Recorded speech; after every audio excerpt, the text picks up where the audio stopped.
Ako si Jenner. Isang simpleng tao. Bala ko lang sa buhay ay isang maging marangal na tao. Subalit, napakaraming hadlang sa buhay ko. Ako ay isang taong nangangarap lang na matupad ang lahat ng aking pangarap. Ngunit sa isang aksidente, nang makita ko ang isang babae magpapatibok ng aking puso, biglang nagbago ang buhay ko. Naging masaya ako. Siya ay nagbigay buhay sa Sakto.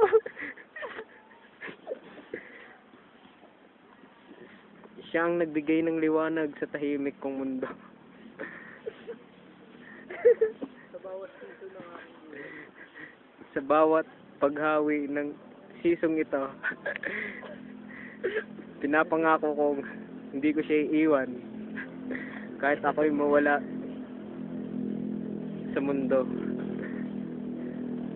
Pero ba't ganito? Kakaibang nararamdaman ko.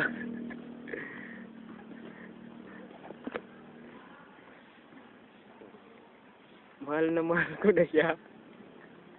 Sa bawat duyan. Sa bawat salita na binibigkas niya, ako'y nahuhumali. Sa bawat ngiti niya, ako'y lalong umiibig. Kahit nautot na ako, ito'y napipigil.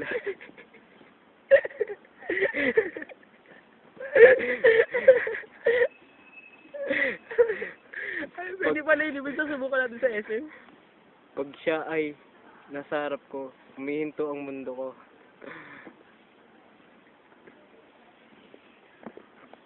Ano ba ang dapat kong gawin para magsama kami hanggang kamatayan? Siguro ang buhay ko ay hindi magtatagal. Sana sa lahat ng nakarinig, maging mabuti kayo. Mahalin nyo ang taong dapat na mahalin. Mahalin nyo ang taong nagmamahal sa inyo. At mag-toothbrush kayo araw-araw. Para sa yun. Para sa ikabubuti ng pag-kiss nyo sa isa't isa.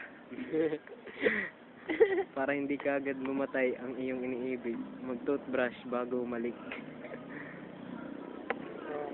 Sa ulo. Ay, Bye-bye.